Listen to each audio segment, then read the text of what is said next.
Difference between prokaryotic and eukaryotic cells, prokaryotic एवं eukaryotic कोशिकाओं में अंतर क्या है। तो ये बहुत ही इंपॉर्टेंट है। आज हम प्रोकैरियोटिक और यूकैरियोटिक कोशिकाओं के बारे में पढ़ेंगे, इसके अंतर के बारे में पढ़ेंगे।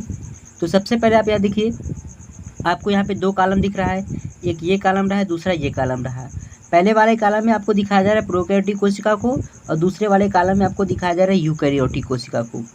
तो चलिए देखिए, सबसे पहले हम ये समझ लेते हैं कि प्रोकैरियोटिक मीन्स होता क्या है, प्रोकैरियोटिक क्या होता है। तो जानिए कि जो कोशिका होती हैं, कोशिका के प्रकार है। तो कोशिका के दो प्रकार होता है, एक होता है आपका प्रोकैरियोटिक और दूसरा जो होता है ये होता है यूकैरियोटिक। और प्रोकैरियोटिक का मतलब क्या होता है, अगर प्रोकैरियोटिक की मैं बात करूँ तो प्रोकैरियोटिक जो होता है ये दो शब्दों से मिलकर बना होता है।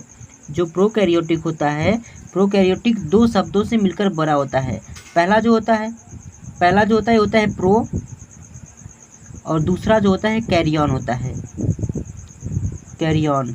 प्रो मीन्स होता है प्रीमिटिव, प्रो मीन्स होता है प्रीमिटिव होता है, और कैरियन मीन्स होता है न्यूक्लियस। तो अभी अभी मैंने आप लोगों को बताया कि जो प्रोकैरियोटिक होता है, प्रोकैरियोटिक को हम दो शब्दों से मिलकर, यानी प्रोकैरियोटिक जो होता है ये दो शब्दों से मिलकर बना होता है, प्रो होता है और दूसरा जो होता है वो कैरियन होता है। प्रो का मतलब होता है प्रीमिटिव और कैरियन का मतलब होता है न्यूक्लियस।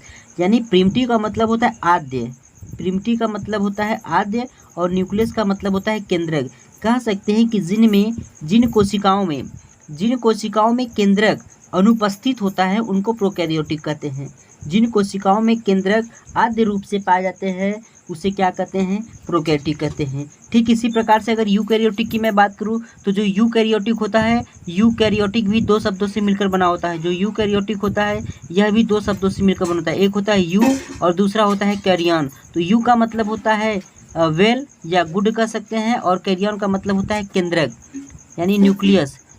कहने का मतलब है कि वेल का मतलब होता है विकसित, अर्थात आप ये बता सकते हैं कि जिनमें केंद्रक पूर्ण रूप से क्या होता है, विकसित होता है, उनको क्या कहते हैं, उनको यूकैरियोटिक कहते हैं।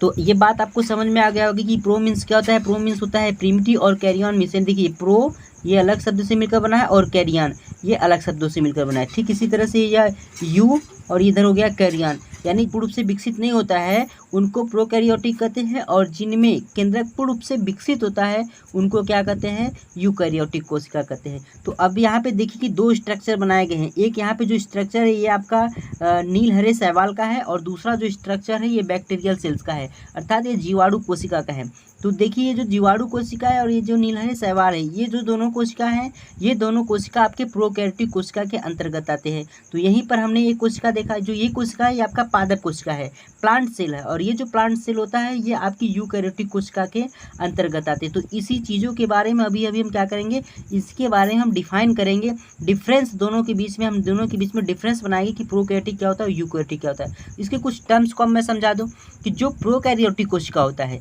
जो प्रोकैरियोटिक कोशिका होता है, ये इसकी उत्पत्ति जो होती है, प्रोकैरियोटिक कोशिकाओं की उत्पत्ति पहले होती है। इस पृथ्वी पर सबसे पहले जो आता है वो प्रोकैरियोटिक आता है। और जो यूकैरियोटिक होता है, यूकैरियोटिक कोशिका का जो निर्माण होता है ये प्रोकैरियोटिक कोशिकाओं से बनता है, अर्थात ये जो प्रोकैरियोटिक कोशिका है, प्रोकैरियोटिक पहले बनेगा, वही प्रोकैरियोटिक कोशिका डेवलप करके यूकैरियोटिक कोशिका का निर्माण कर लेता है। तो प्रोकैरियोटिक का निर्माण सबसे पहले इस पृथ्वी पर होता है, लेकिन यूकैरियोटिक का निर्माण प्रोकैरियोटिक कोशिकाओं से होता है। ठीक है, तो इसके हम डिफरेंस के बारे में बात करेंगे, इसके अंतर के बारे में बात करेंगे कि आखिर प्रोकैरियोटिक और यूकैरियोटिक कोशिका में अंतर क्या है। तो हम इसके अंतर के बारे में चर्चा करेंगे, इसके डिफरेंस के बारे में चर्चा करेंगे कि आखिर प्रोकैरियोटिक और यूकैरियोटिक में डिफरेंसेस क्या होते हैं। तो सबसे पहले अगर मैं इसकी बात करूं तो देखिए यहाँ पे तीन कॉलम बनाया गया है, एक साइड आपको दिखा गया है करेक्टर्स, दूसरा जो प्रोकैरियोटिक है, तीसरे कॉलम में यूकैरियोटिक सेल है। यानी इसकी लक्षण, इसकी प्रोकैरियोटिक और यूकैरियोटिक, हम लक्षण के माध्यम से बताएं कि कौन सा लक्षण किसमें उपस्थित होता है और किसमें उपस्थित नहीं होता है। तो सबसे पहले अगर मैं पॉइंट की मैं बात करूं तो देखिए, सबसे पहले पॉइंट की अगर मैं बात करूं तो यहाँ पे है कोशिका के प्रकार। अब ये जो कोशिका के प्रकार होते हैं ये प्रोकैरियोटिक में किस प्रकार के होते हैं और यूकैरियोटिक में किस प्रकार के होते हैं। तो प्रोकैरियोटिक कोशिका में ये कोशिकाएं आद्य प्रकार की होती है, अर्थात आप इसमें यह बता देंगे कि जो प्रोकैरियोटिक कोशिका होता है वो किस प्रकार के होते हैं, तो आद्य प्रकार के होते हैं। आद्य प्रकार का मतलब होता है कि जिनमें केंद्रक पूर्ण रूप से विकसित नहीं होता है उनको आद्य प्रकार की कोशिका कहते हैं। तो प्रोकैरियोटिक जो होता है वो आद्य प्रकार की होती है। जो यूकैरियोटिक कोशिका होती है, ये यूकैरियोटिक कोशिका जो होती है याद नहीं होती, बल्कि ये क्या होते हैं, बल्कि विकसित होता है।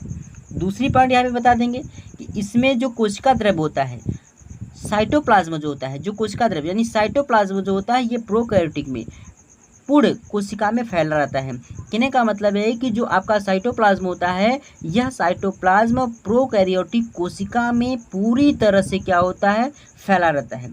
लेकिन आपका जो यूकैरियोटिक कोशिका में जो होता है, यूकैरियोटिक कोशिका में केंद्रक एवं कोशिका कला के बीच सीमित रहता है, यहाँ पे पूरी कोशिका में फैला नहीं रहता है।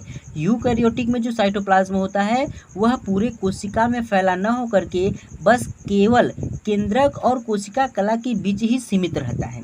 तो दोनों पॉइंट आपको क्लियर हो गया। तीसरी पॉइंट आपका ये है कि केंद्रक न्यूक्लियस जो होता है, न्यूक्लियस क्या होता है, जो केंद्रक होता है ये प्रोकैरियोटिक कोशिका में अवास्तविक केंद्रक होता है, जिसे न्यूक्लियाइड कहते हैं। कहने का मतलब है कि जो न्यूक्लियस होता है ये केंद्रक में ये विकसित नहीं होता है, अवास्तविक रूप से होता है। कहने का मतलब पूर्ण रूप से विकसित नहीं होता है, ये अवास्तविक रूप से होता है, और जिसे हम क्या कहते हैं, जिसे हम न्यूक्लियाइड कहते हैं। इसी तरह से इसमें यूकैरियोटिक में बता देंगे कि जो यूकैरियोटिक में जो केंद्रक होता है वह पूर्ण वास्तविक केंद्रक होता है, अर्थात उसमें जो केंद्रक होता है वह पूर्ण रूप से विकसित होता है। चौथी पॉइंट इसकी बता देंगे कि जो गाल्जी का है, अंतःप्रदीपी जालिका, लवक और माइटोकॉन्ड्रिया, ये जो सारे सेल आर्गन्स है, ये सारे सेल आर्गन्स आपकी प्रोकैरियोटिक कोशिका में अनुपस्थित होते हैं, अर्थात ये सभी कोशिकांग जो होते हैं, जैसे गाल्जी बॉडी हो गया, आपका एंडोप्लाज्मिक रेटिकुलम हो गया, प्लास्टिड हो गया और माइटोकॉन्ड्रिया हो गए, ये सारे सेल आर्गन्स आपके प्रोकैरियोटिक सेल्स में अनुपस्थित होता है, एब्सेंट होता है, इनमें पाया नहीं जाता है। जबकि ये आपके जो यूकैरियोटिक कोशिका होते हैं, यूकैरियोटिक कोशिका में ये सब क्या होते हैं, उपस्थित होते हैं, प्रेजेंट होते हैं, जैसे गोल्जी बॉडी, एंडोप्लाज्मिक रेटिकुलम और आपका प्लास्टिड, माइटोकॉन्ड्रिया, ये सब आपकी यूकैरियोटिक कोशिका में उपस्थित होता है। अगली पॉइंट बात करते हैं पांचवा, इसमें हम बता देंगे राइबोसोम। अब देखिए जो राइबोसोम होता है, आप जानते हैं कि राइबोसोम दो तरह का होता है, एक 70S प्रकार का होता है और एक 80S प्रकार का होता है। तो सवाल ये उठ रहा है कि 70S प्रकार का राइबोसोम किस में पाया जा रहा है और 80S प्रकार के राइबोसोम किस में पाया जा रहा है।